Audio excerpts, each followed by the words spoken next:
Thank you all for coming. I'd like to call the meeting to order. Are there any public comments? Okay.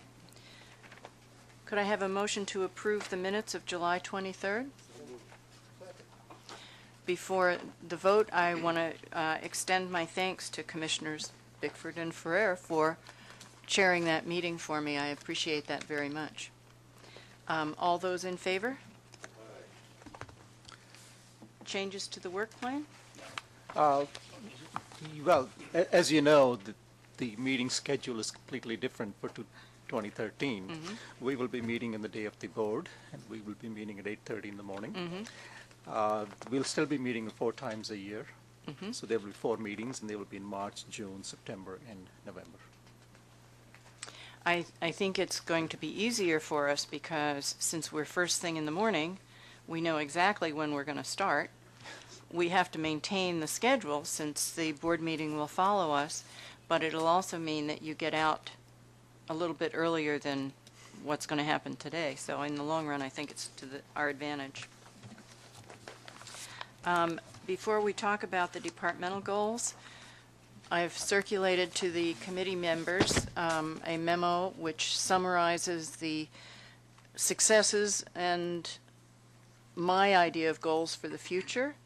I've heard from most of you about that. Is there any discussion you'd like to have in public, or shall we finalize this memo and send it on? Well, I thank you. I had to apologize for them because my retrospectives of the year and my goals for the future are getting longer and longer and longer. And the only reason for that is because you're managing to achieve the goals that we were setting, and so there's more and more good for me to talk about, and that I'm very pleased to see. In that case, Michael, departmental goals?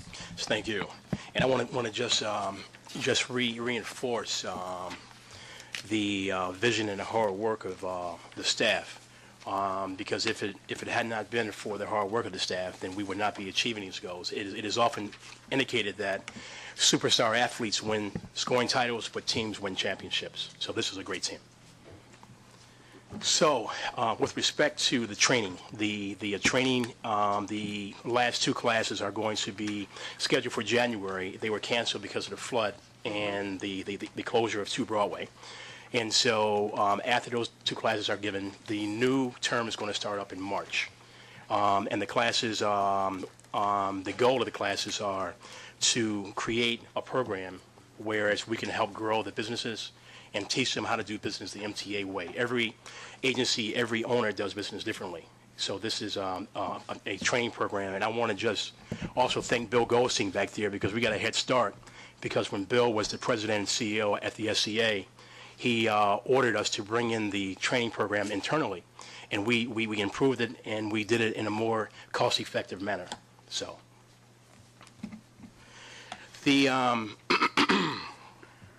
the goal of this year's program and the mentor program is to award at least $22.5 million, and we are going to be on track. The very, very exciting news is that the FTA approved 225 or 22.5 million.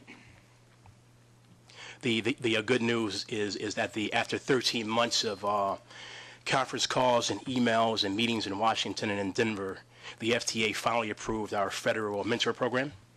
We are optimistic that the first project is going to be bid and awarded during the first quarter. Metro North has the first project coming out the gate, and I want to thank them for their hard work and efforts in achieving that. So. That's good to hear. We'll look for that. We'll look for that in the first quarter. With respect to the state, we are working in tandem in identifying MWBE growth areas, and one of the growth areas that we are focusing on right now is rolling stock. Too often the subway and the rail car and bus manufacturers have asked for and received goal waivers and goal reductions. Those days are over, and so we are working with them in order to create new opportunities for our MW and DBE firms, and we're very, very, very excited. And that's been Yes, it has. The MWBE contract compliance system, as the staff knows, Gwen and others in the staff, it's been a long time coming. We are starting to see the light at the end of the tunnel, and we are finalizing the bugs, and I'm extremely optimistic that by the first or second quarter of this year, the MWDBE new software will be finalized. That's been on my goals list for the past 3 years, and through no fault of yours, I realize it was very difficult to achieve, but it should make your life easier. Good. Yes. As we move forward, we are moving forward with a focus on exceeding our MWDBE goals. And so, as indicated before, we are working with Albany and looking for areas in which we are going to exceed our goals. And finally, basically, one of the goals also is the MTA agency Title VI policies are going to be updated during this year. Mm-hmm.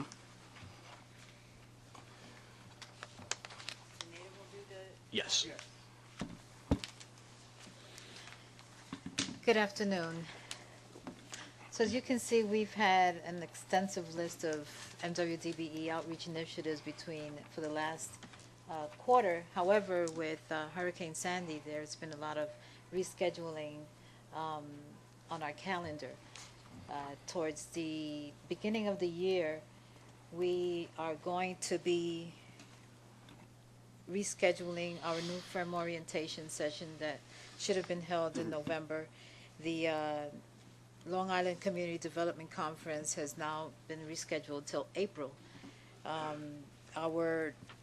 We've been working with Long Island Railroad on putting together a discretionary procurement opportunity outreach event, and so we are now tentatively looking at a date in February. And the 55th Street Ventilation Facility MWDB outreach has also been postponed till the beginning of January. And to add to this extensive list, we've been participating in Westchester County with the Business Council of Westchester, working with John Ravitz and Liz Callan in doing outreach to their members. One of the biggest events that we've had for the year, which I'm proud to say was the New York State MWBE Forum, and if you could just pass this along. We usually participate at the New York State MWBE conference. This year was kind of special. DDCR took the lead on organizing an all-agency-wide procurement session, and we met with all of the agencies. All agencies participated. We went to Albany. We had there was at least about over 1,000 firms that had attended. 1,300, and we actually discussed opportunities at the MTA. It was a huge session called Sign Up, Learn More, and Connect. All of our procurement individuals just came up and just let the firms know what types of opportunities were available. We also had DBE certification sessions and also discussed the public building opportunities. It was a little cut short because of the Hurricane Sandy, but we had a very good response as far as the MTA's presentation at the event. That concludes my presentation. For diversity programs, we had some very successful programs. In October, we presented the Hispanic American Heritage Month, and Metro North celebrated the Diversity Awareness Month. In November, we celebrated Native American Heritage Month, and in this month, on this Thursday, we will have the International Dessert Day at 12:30 in this very room. I wish I could come. Sorry to miss you.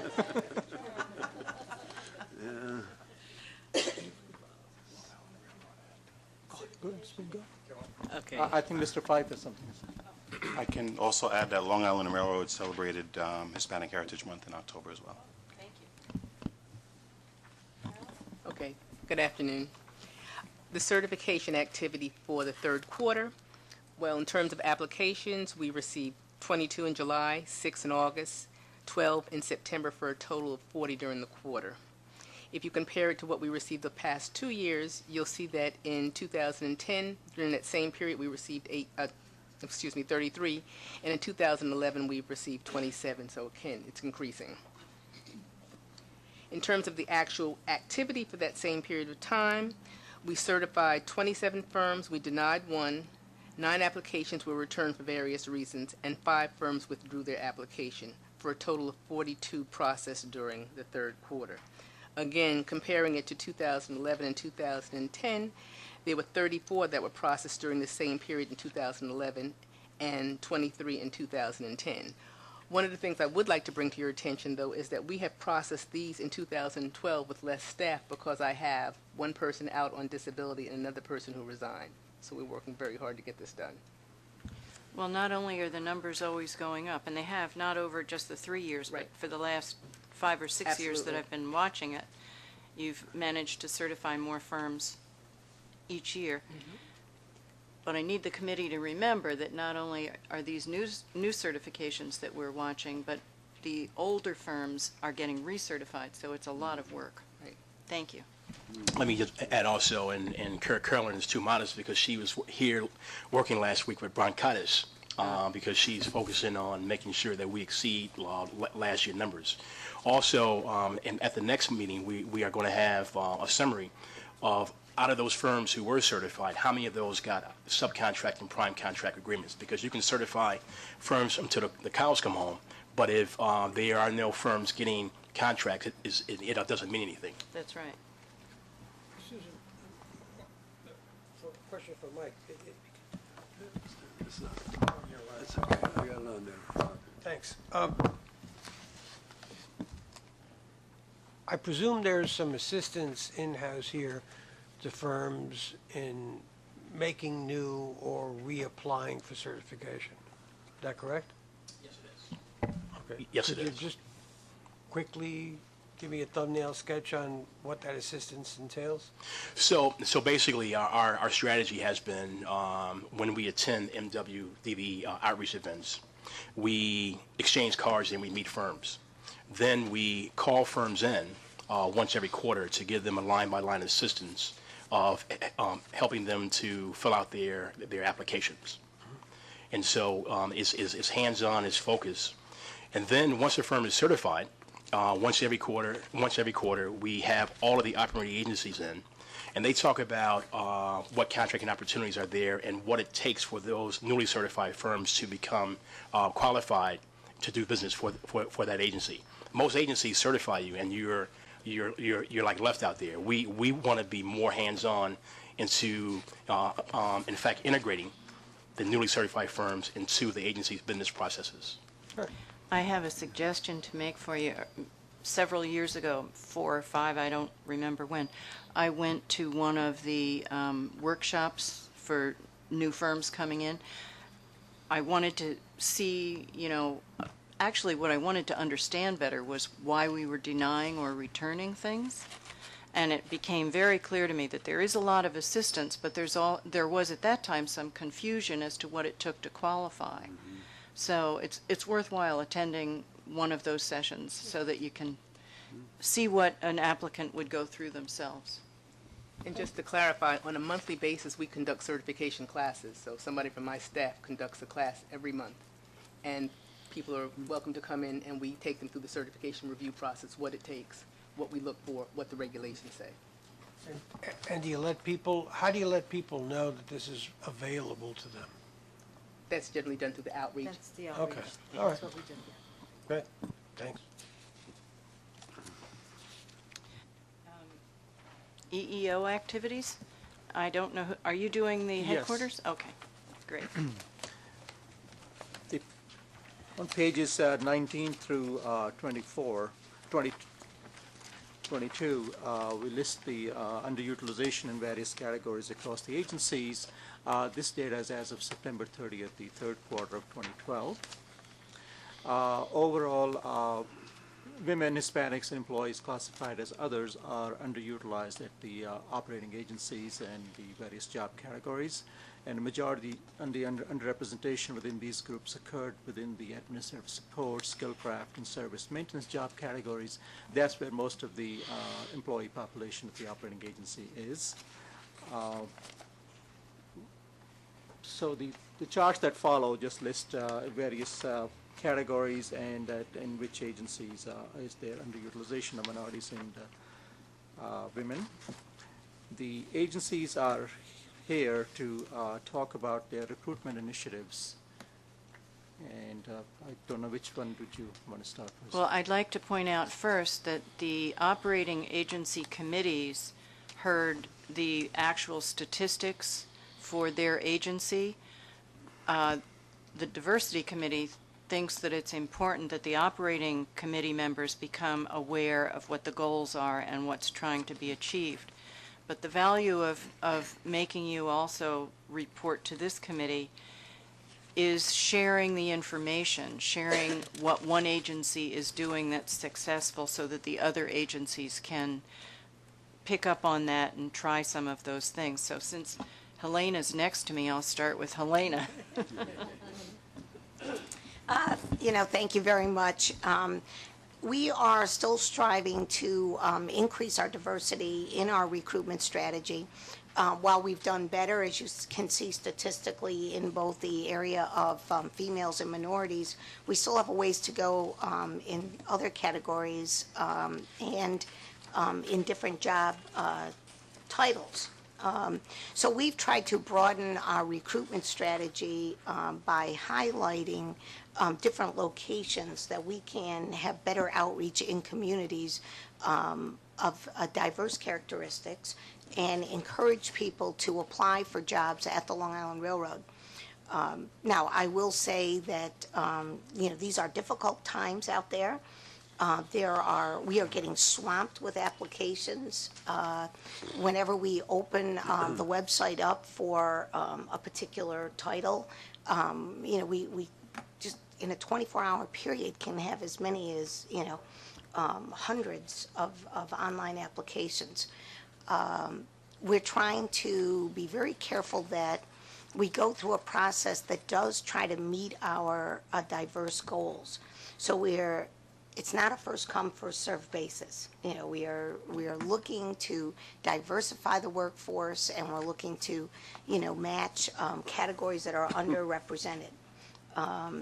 It is a long process. We try to help employees through the employment application process.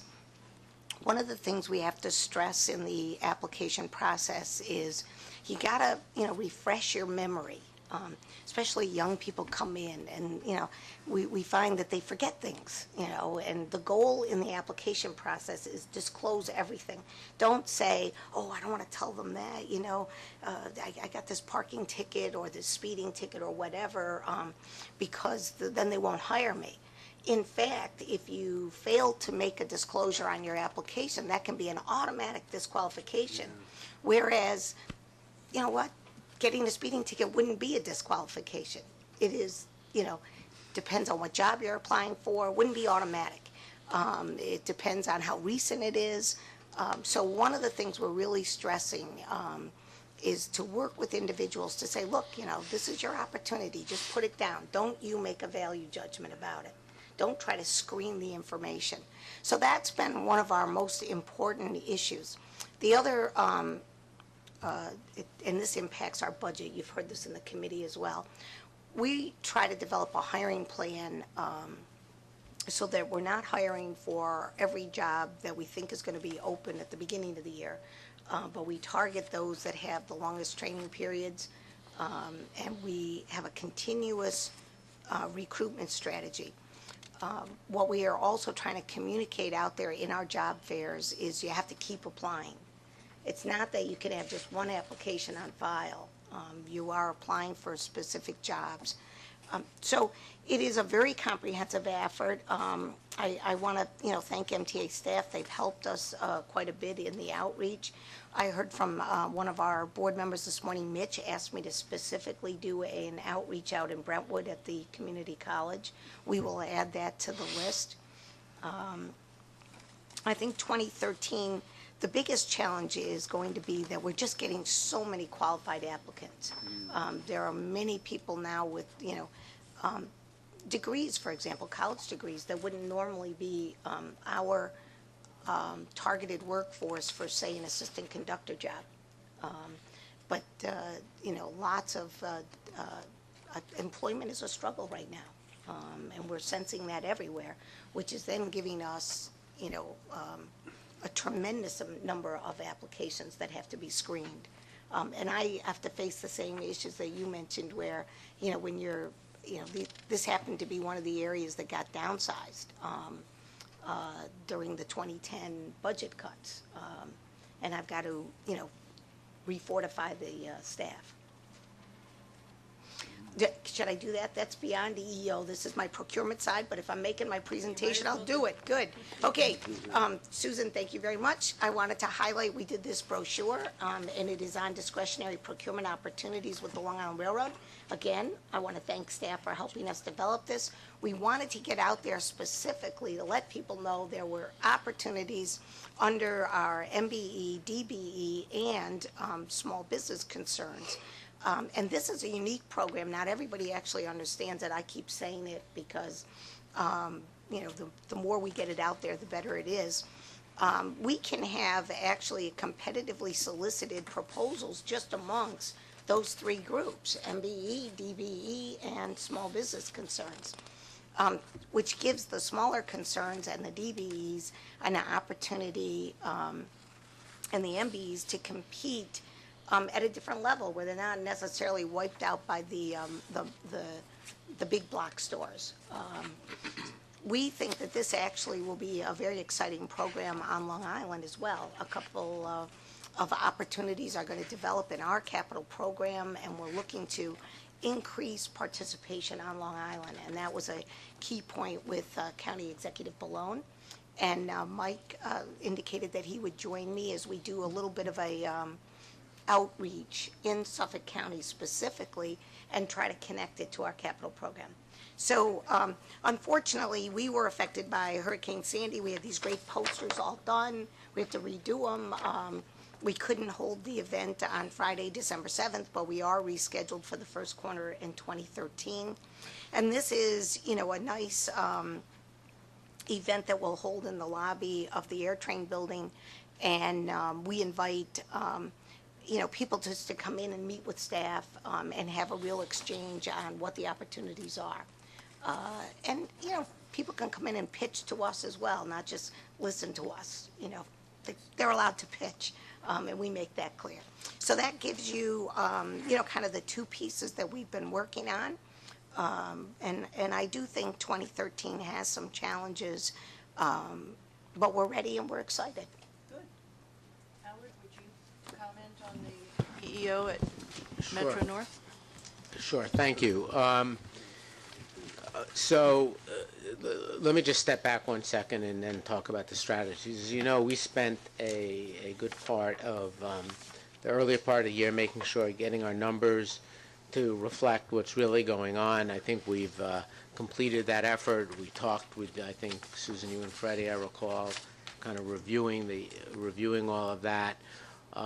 So we feel now at least we understand our circumstance pretty well. Obviously, when we get 2010 data, we can update this, so we'll have a little better sense.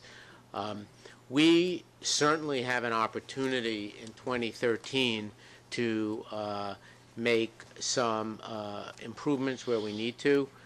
We're going to be faced with a huge amount of turnover at Metro North on all levels, both the managers. Today we said, wish one senior manager goodbye, but there are a lot of technical people as well, and so I'm anticipating significant turnover, which gives us significant opportunity in our recruitment efforts. So that's something we'll be looking to take advantage of. In the report, we laid out a series of strategies. A couple of ones I will just highlight, and then, excuse me, can take any questions on the remainder. One is we will be regularly attending the regional female and minority job fairs and job conferences. We're going to be working with the colleges and universities with large minority enrollments. We're going to be working with local community-based organizations. We're going to be doing networking with regional offices of the minority associations. We're going to do visiting of middle and high schools to introduce students to Metro North. And we're going to expand upon our successful internship program where we can use, where full-time opportunities will exist for what's a very diverse intern pool. I'm very pleased to say on that front we have, for the people we had this summer, we've already had a few of them have joined us. In actually both cases that I'm aware of, we improved the diversity. But that's our intent, to use that program as, if you will, almost a feeder program as well. So we have a number of strategies in place. Feel much more comfortable now that we know what our numbers are, that we can target them, and that's how we're looking forward to 2013. Joel, would you like to comment? For transit? Well, for transit, Dawn Pinnock did a real detailed presentation this morning at the TA committee meeting outlining the activities that New York City Transit has undertaken to address underutilization in our workforce. Where we have significant underutilization is with women in our skilled craft category, which I think is something not peculiar to New York City Transit. That's where our most labor-intensive jobs are, and attracting women to those positions is a challenge for us, as well as with our sister agencies. Also, with respect to women in the officials and administrators category, which is our supervisory and managerial ranks. We also have underrepresentation or underutilization of Hispanics in a number of categories.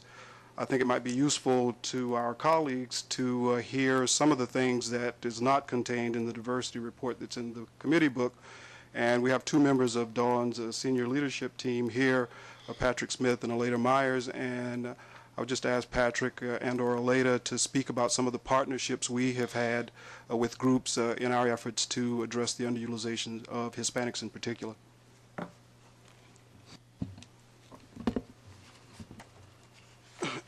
Good afternoon. Are we good? Good afternoon. I'm Patrick Smith. I'm a Senior Director for Employment, New York City Transit, and Aleda Myers. Everybody knows, I think. In addition to what Dawn spoke about earlier today in our outreach efforts, part of what we've also done is partnered up with several organizations to, in particular, focus on women and Hispanics across the board. We've recently partnered with 100 Hispanic women, and we're now posting all of our employment information on their website to hopefully bring in additional women as well as Hispanic across the board. We've also partnered with Toro and Ostos colleges to inform prospective graduates of job opportunities in transit, and basically to give them as much information as we can to I guess, hook them early. As Elena talked about, there were a lot more individuals with college degrees who are now looking at transit as a whole as an employment, a place of employment, and which didn't happen probably 10 years ago. We're also working with many of the local churches and businesses, and as well as the technical trade schools throughout the city. Right now we work with 10 of the Board of Ed trade schools, and working with them to reach out to the middle schools to try to recruit more women and girls of color into the trade schools, so that in 4 years or 5 years they can be our, hopefully, replacing those folks who we'll be losing shortly as a result of retirement and turnovers. So last couple of years as well, our college intern program has yielded over 200 students from area colleges. We've recently hired about 35 of them in full-time positions, and many of them are either women or women of color, as well as about 15% Hispanics as well. So we continue to work on those efforts, and with a staff of one, later, she hits basically all 5 boroughs, and we continue to reach out to all of those areas, and also for tri-boroughs, for bridges and tunnel. She's also helped us to do that as well. So we're continuing those efforts, and we will continue to expand, and hopefully, as time goes on, we will get these numbers moving in the right direction.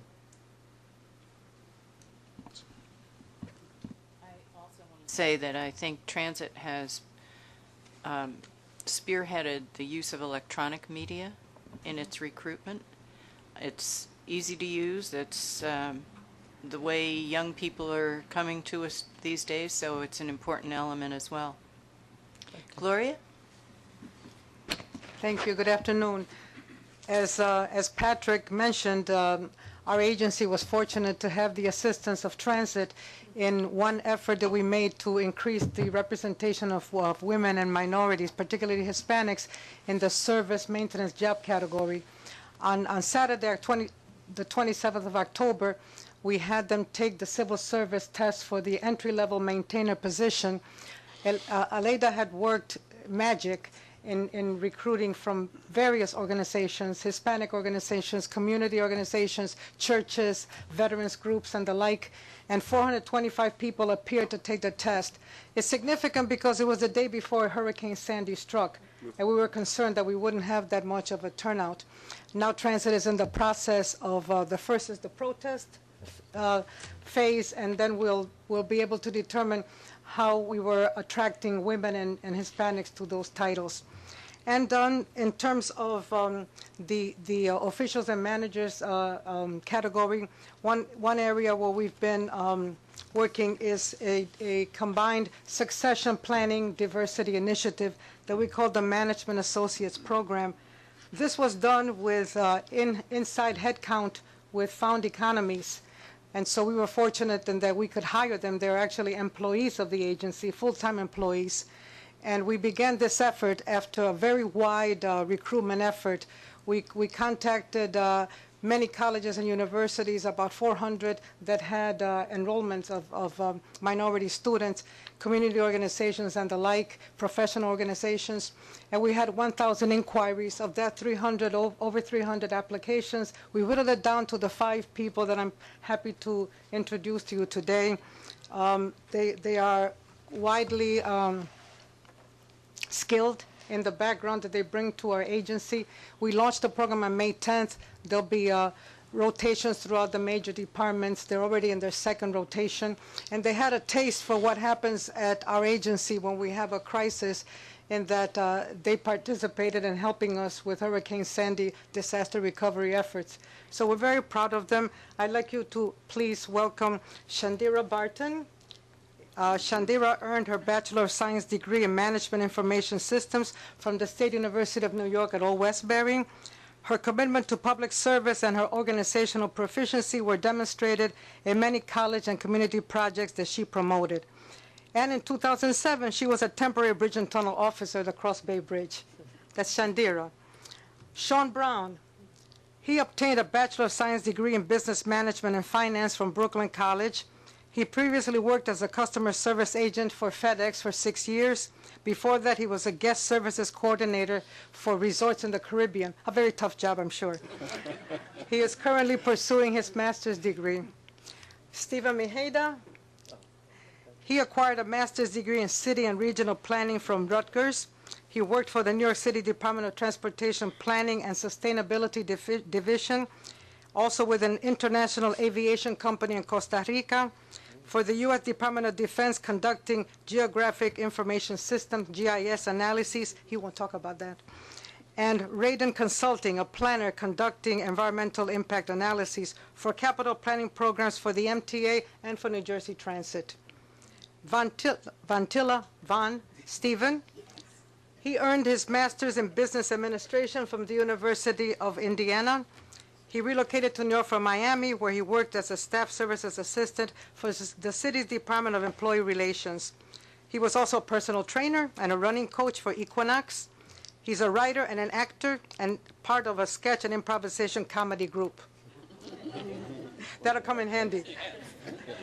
And last but not least, David Williams.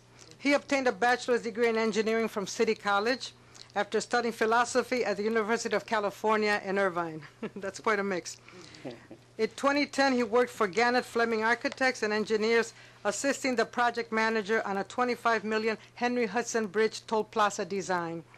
He was a math instructor at Bronx Community College. And at Columbia University, he was a program manager for the Center for Korean Legal Studies. We're very proud, as I said, of these fine people, and their enthusiasm has been contagious.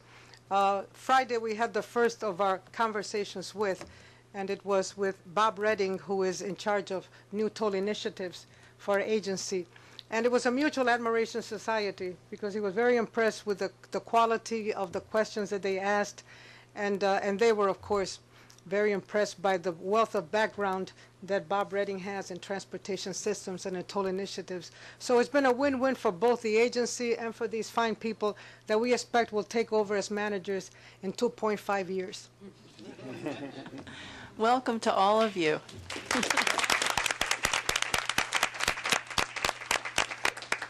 And we hope you never have to experience another Sandy, and a hopefully long tenure with us. Thank you very much. I also want to point out that the kind of interagency exchange that has taken place between transit and B&T is exactly what we hope to see a lot of, because everybody can learn from sister agencies. It's a good thing.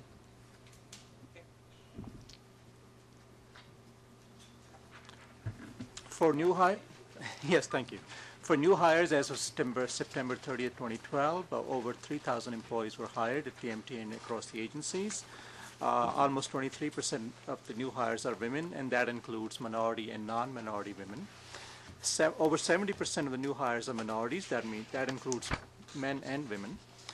And over 70% of the minorities hired, of the 71.2% of the minorities hired, almost 41% are black, and almost 17% are Hispanic. At MTA headquarters, we hired the highest percentage of women, almost half, and New York City Transit hired the highest percentage of minorities, almost 80%. Mm-hmm. Awesome. And for complaints? I want to say that we are hoping that in 2013 we'll be able to use the new census data to revise the 80% numbers. That's kind of a scary proposition in some ways because we're 10 years further along, and our success in attaining goals will change with these new numbers, but it's very important for us to stay current. And so we're looking forward to seeing those new values come out sometime later, probably far later in 2013. Yes. Complaints. For the as of the third quarter of 2012, MTA and agencies handled over 326 total of 326 EEO complaints, which cited over 500 separate allegations.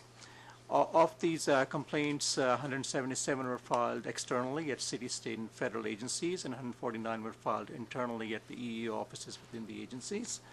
Of the 177 external complaints, disability was 21%, other types of discrimination, which may include allegations of retaliation, unlawful discrimination based on military or marital status, sexual orientation, or arrest or conviction record.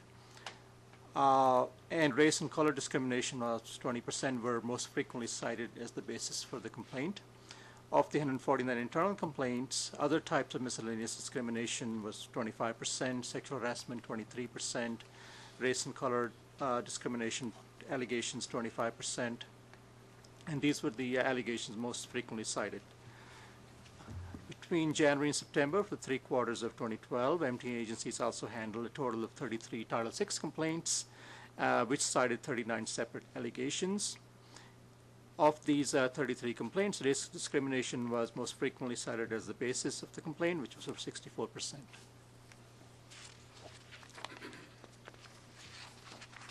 Thank you. Yes. Let me just also thank all of the operating agencies for assisting us in getting this this program off the ground. This program is now being touted as a national model. With the approval of the FTA's program, we now have the nation's first regional small business mentoring program, and all of the agencies worked as a team in order for us to get this program off. So thus far, almost 60 contracts have been awarded for $33 million. 45 of those contracts were awarded to New York State certified M and WBE firms. 39 of those contracts, 10 of those contractors were also certified as DBEs. 160 firms have been qualified for the program already, and 35 programs are pending.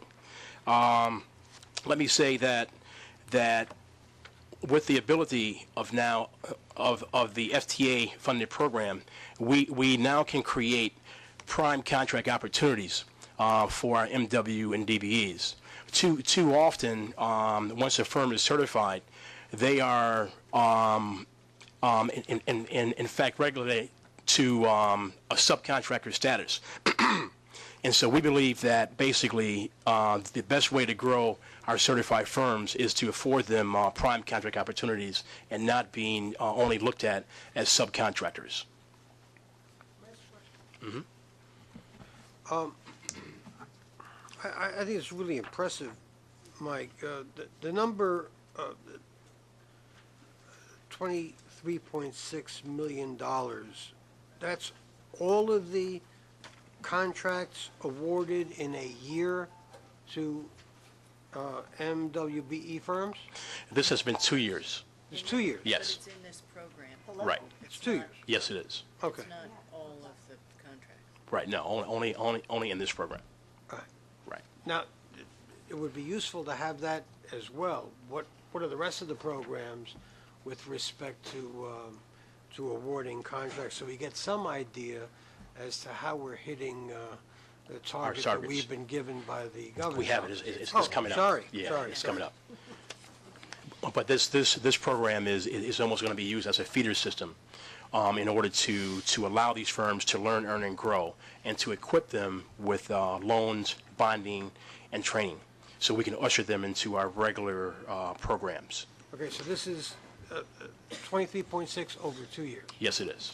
And one of our intentions in developing the small business mentoring program was to provide sufficient training and a feeder program, because we felt that it was very difficult to meet the goals we were setting without providing some other kind of assistance. And so far, you know, it's a little too early still. We have to get through at least 3 to 5 years before we know, but it appears that it is functioning the way we had assumed.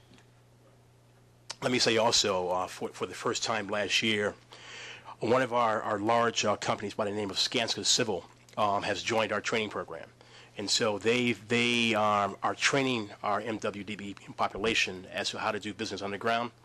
They've also gone as far as to assist firms and mentor firms on their own in joining the building trades. And also they're going to partial smaller pieces of work to these firms as a way of growing them. And so as opposed to saying that we can't find the MWDB firms, we're changing the paradigm. We're building some. And the large primes have started to realize that they have to get on the train.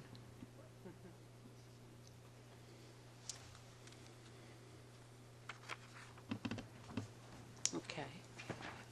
For the contract compliance area, the first couple of bullets on the slide are just talking about our reporting requirements, and MTA has submitted its December report to the FTA. For fiscal year 2012, the DBE overall goal is 17%. For reporting purposes, DBE participation is measured based on contract awards. MTA awarded over $478 million in federally funded contracts, with approximately $63 million being awarded to certified DBEs. As you will notice on the next chart, DBE participation increased during the second half of the reporting period, and that is between April 2012 to September 2012. It increased from 11% to 17%.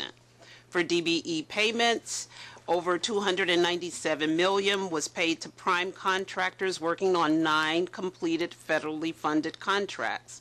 Of that, payments to certified DBEs totaled $43 million for a percentage of 15%. For the next one, As you will notice, again, the first few bullets are talking about New York State reporting requirements. We report to the state on a quarterly basis. It's 15 days after the end of the quarter.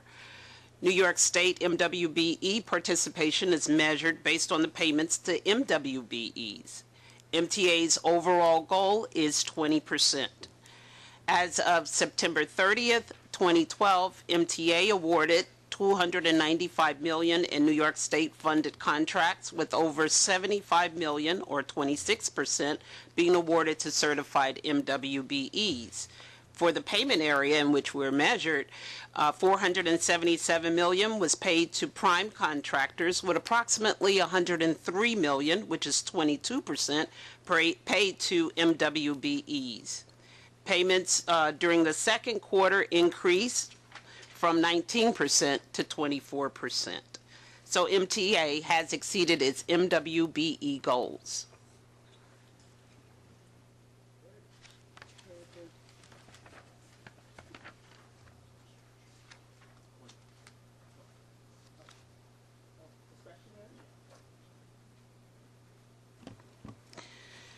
For our discretionary procurements between April and September 2012, approximately $143 million worth of purchases were made by MTA and its agencies. Of the approximate $143 million purchases, $6 million, or 4%, were discretionary procurements. Discretionary procurements are purchases of goods, miscellaneous procurements, personal or miscellaneous services that do not exceed $200,000 and which are not federally funded and may be awarded under the New York State Public Authorities Law to qualified small business concerns or New York State MWBEs.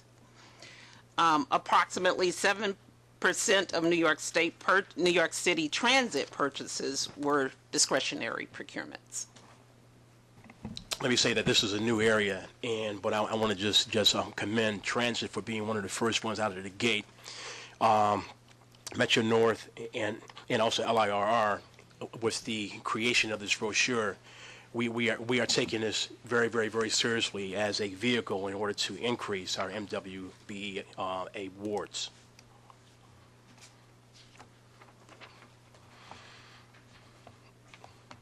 When you want to take this, you want me to take it? Okay, I can take it. Okay. All right. Legal services. Let me say that basically in conversations with all of the operating agencies and their councils, and with Jim Henley, we must do a more effective job when it comes to assigning cases and fees to our state's certified WBE law firms.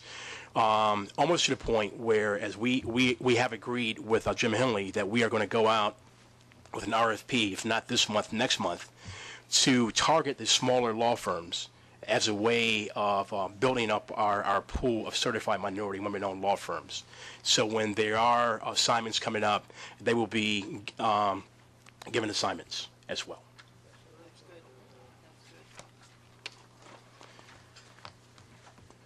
With respect to underwriters, basically, Pat McCoy and I have worked tirelessly in order to increase fees to our underwriters as well. We are currently at 15%, with the goal of making sure that 20% of those fees are allocated to our certified minority women-owned underwriters. That's a huge improvement from when we first started this program. Yes, it is, because when we first started here, there were 0 certified firms in the senior pool. Now there's 2, and on each bond deal that we do, the 4 certified co-seniors are elevated up to co-senior on each one of our bond deals. So this 15% would represent how many firms? 6 firms. 6 firms. Right, 6 firms.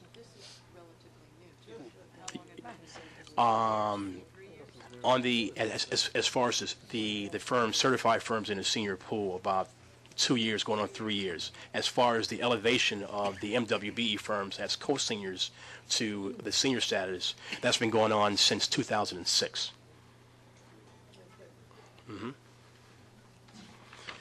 Also, the asset fund managers, we are working tirelessly with our FA to make sure that assets are transferred over to firms who are seeking to do business here at the MTA with respect to managing our assets and pension funds.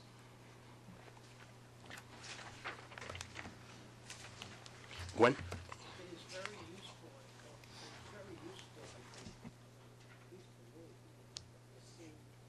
I'm sorry, Bob, thanks. It's very useful, at least for me, to see not only what percentage of business goes out, but what they actually get paid in fees, because that's where the rubber meets the road. So if we have those two metrics joined together at every one of these transactions, you get a better picture of how this is going in the long term. Thanks, Mike. Okay. For our capital projects with goals, our DBE participation between January and September of 2012, DBE participation is at 15.1%. In comparison to our overall goal of 17%.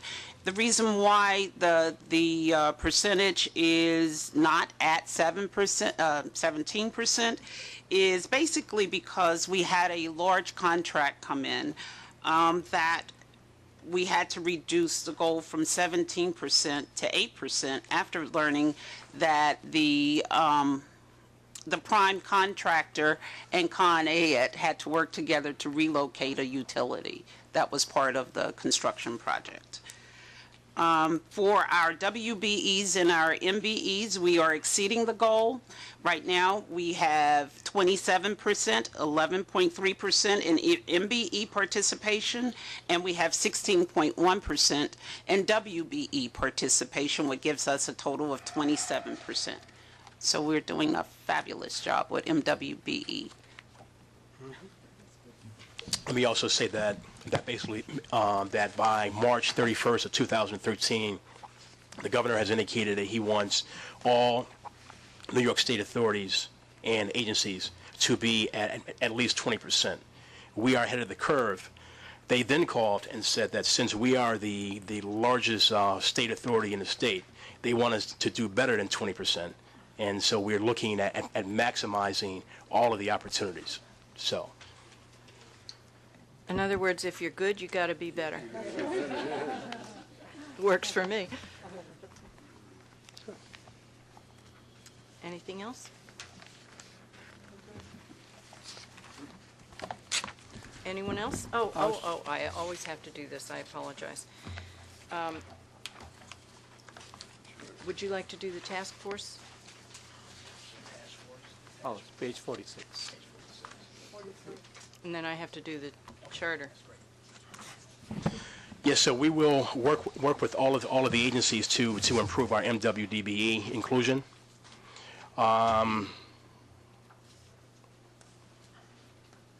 We were a major player in the state's MWBE conference. Once again, all of the agencies had a presence there, and we were extremely well received as touting our programs and talking about contract opportunities that we have. And from straight across the board, from Dave Cannon and Tony Bombays and everyone was there. And there was not 1,300 certified firms there. There was 1,700 certified firms there. But it was curtailed because of the storm. And so we left on Saturday afternoon at about 4 o'clock.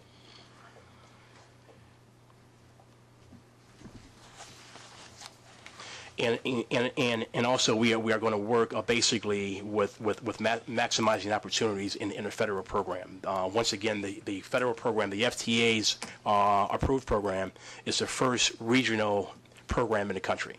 And so I want to just thank everybody from the legal department to everybody who worked in getting this program approved. And I want to give a special thanks to the board, because the more focused you are in pushing how we change the way that we do business to ensure that we do business in a very inclusive manner, you will see results. Thank you. Once a year. we have to look at our charter and define if any changes are necessary. I saw no changes that would be needed to our charter. The number of meetings will be maintained, our time of meeting will change, but nothing else will be different. So it's my expectation that this charter can go forward for the new year. I agree. Anything else? Well, I'd like to say that the next Diversity Committee meeting will be at 8:30 in the morning on March 13th, a Wednesday, before the board meeting. And I have asked Commissioner Ferrer to chair that meeting and continue in this position. I've loved working with you and will continue to work on the committee, but I'm expecting him to be chair. And he can't say no to me. You're quite right. I can't say no. And you've been a superb chair. I've learned so much being here. And hope I can continue to count on you. Of course. Support and guidance. Of course, I love this. This is wonderful, and I'm so proud of the successes of everyone. I just have to call for a round of applause for your leadership. You've been really outstanding as a chair.